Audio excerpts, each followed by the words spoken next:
Yang kiri yang lebih parah ya. Yang lebih parah yang kiri. Yang kanan kiri. itu ya. Yang kanan juga iya tapi nggak terlalu ya. Nggak terlalu lah. Ya, tidak terlalu. Yang sini di tengah. Sudah nggak terlalu lah artinya. Getarnya itu nggak terlalu. Ya kan? Nggak daripada kemarin kan kelihatan keras.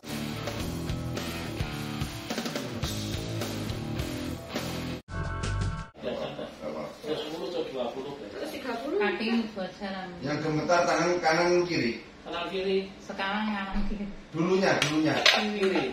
Dulunya kiri. Terus ini nggak bisa ditekan sekarang.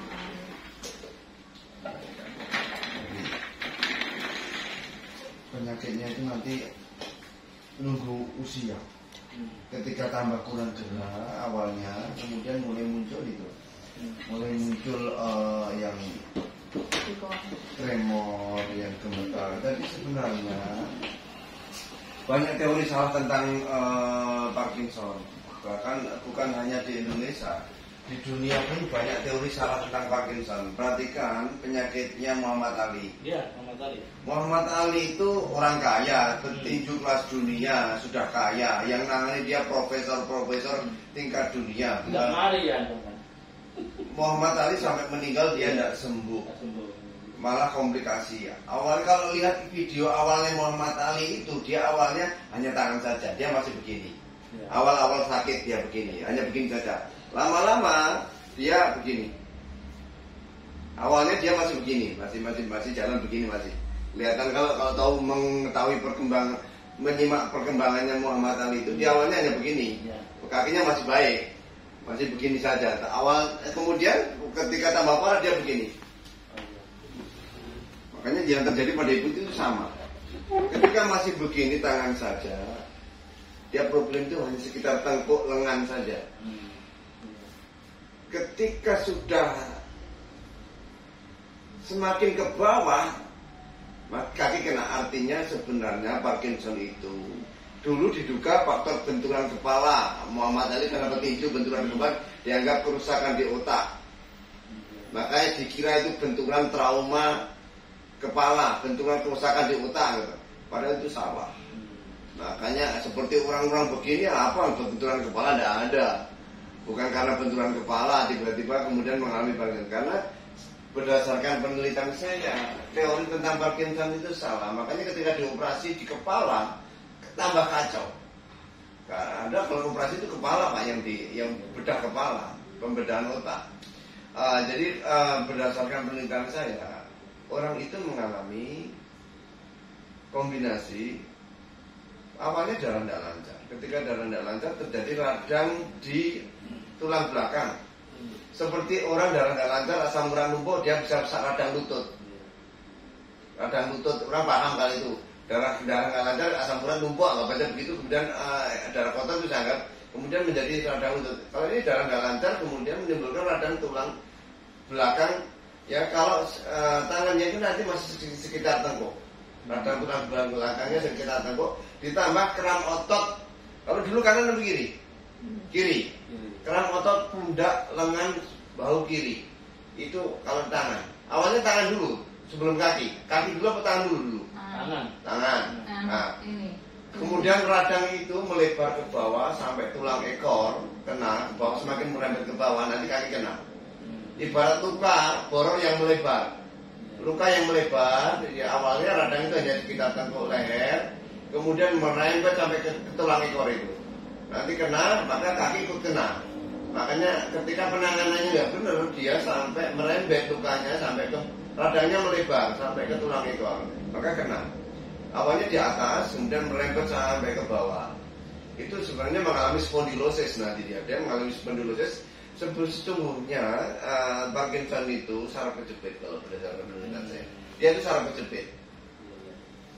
Tapi ada sebab kenapa orang itu mengalami spondylosis, darahnya nggak lancar. Salah satu sebabnya karena bentuknya nggak simetris, badannya nggak simetris kanan kirinya, kakinya nggak simetris kanan kiri.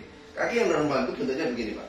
Dia itu 45 derajat sama 60, kemiringannya 45 derajat sampai 60 derajat. Ketika ini dan ini harus sama kaki kanan kirinya. Ketika ada yang begini, ini nanti nggak simetris. Dia akan ada masalah. Kiri, perhatikan kaki kirinya dia kemiringannya kurang. Dan kaki itu harus memiliki sama dia, tidak bisa jatuh begini. Ini juga akan melontir. Jadi menimbulkan darah tidak lancar. Darah tidak lancar pada jalur kirinya. Mungkin kaki lemah pun, kaki kiri lebih lemah daripada kaki kanan.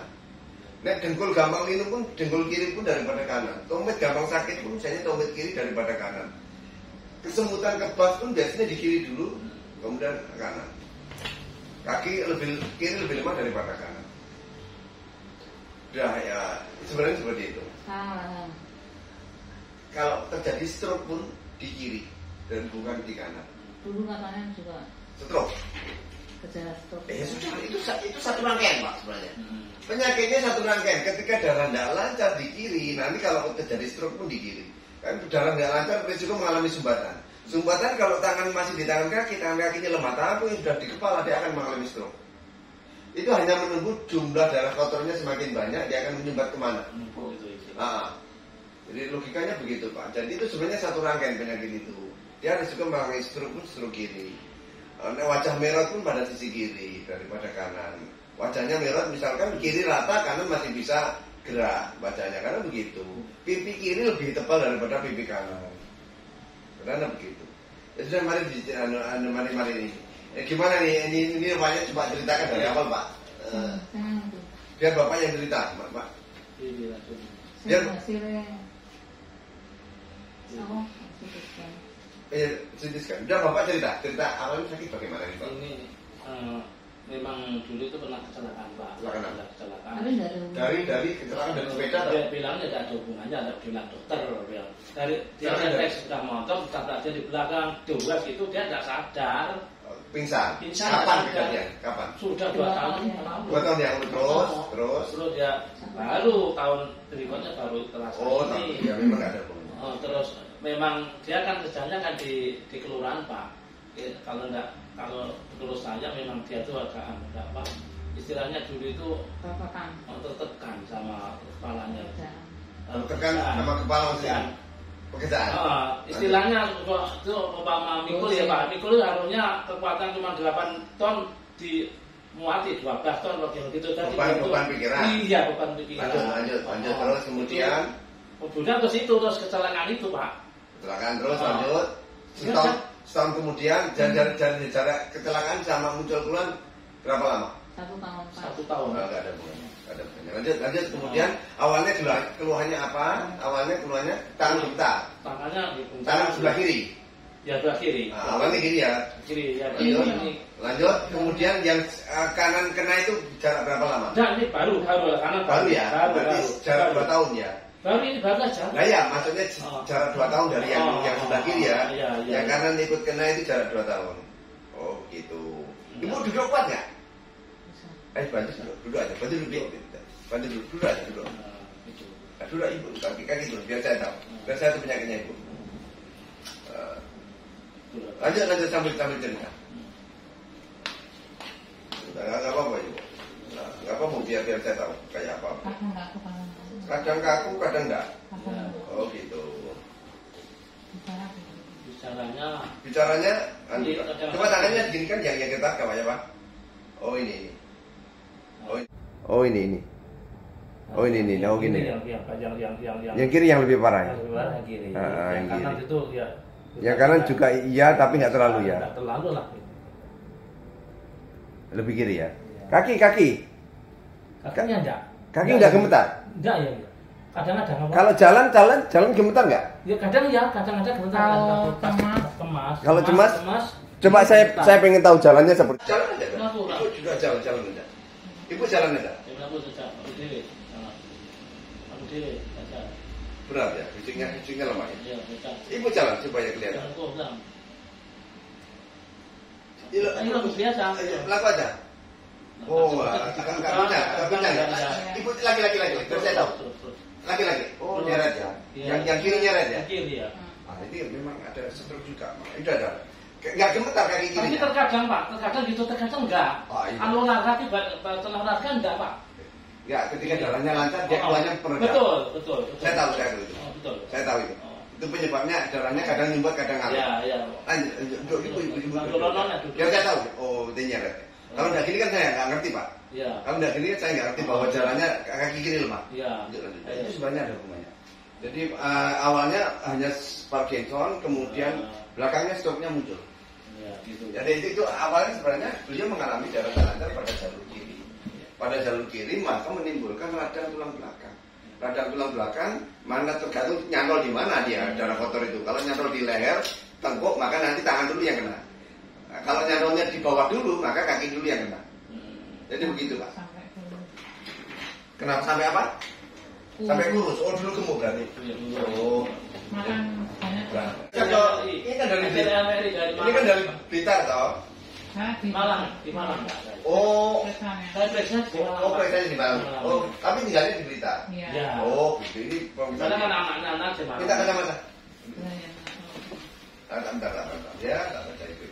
Ini pemeriksaan kapan nih? 2 tahun yang lalu. Oh, ini pemeriksaan 2 tahun yang lalu. Ini hasil radiologi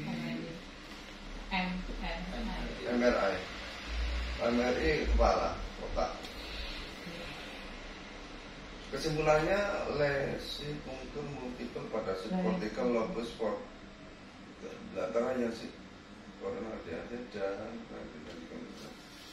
no suspect infarct subakut multiple sclerosis.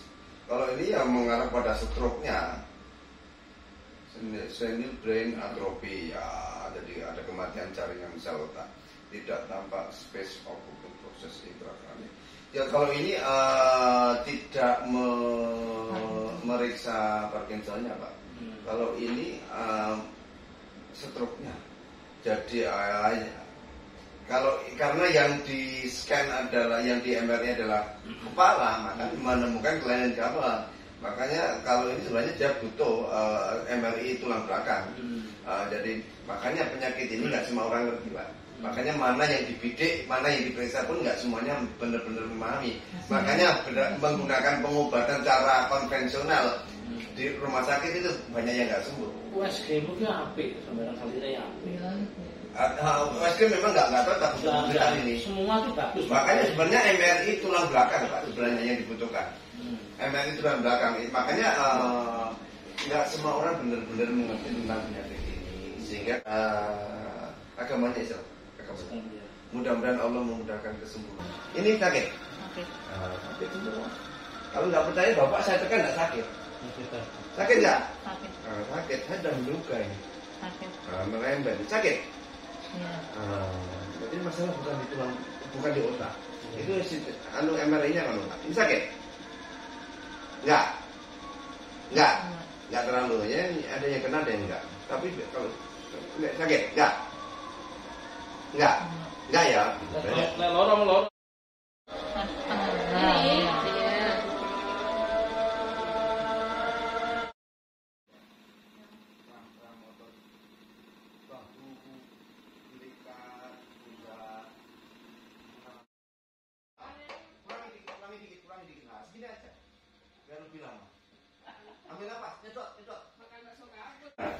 Merasa lebih enak apa enggak? Lebih enak. Coba tangan nih. Agak berkurang enggak? Merasa berkurang enggak gerak getarannya? Ngurangi enggak? Daripada tadi. Enggak terlalu kenceng toh, Pak. Ada ya, tapi enggak terlalu kenceng. Ya, ada tetapi enggak terlalu kenceng. Sudah mulai berkurang. Insya Allah besok tambah bagus lagi. Kan baru selesai. Tapi ya tidak terlalu. Yang sini di tengah. Sudah nggak terlalu lah artinya. Tapi nggak terlalu kencang.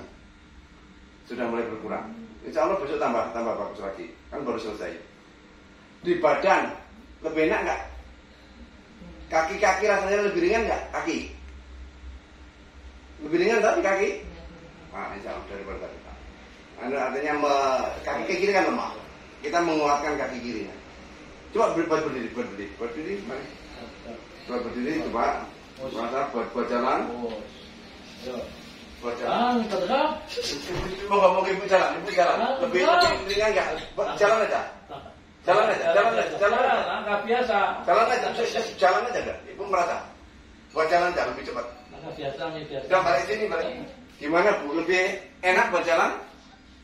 Lebih ringan buat jalan? Enak ini. Nah enak ini kan artinya sudah membaik Pak. Insya Allah besok tambah baik lagi.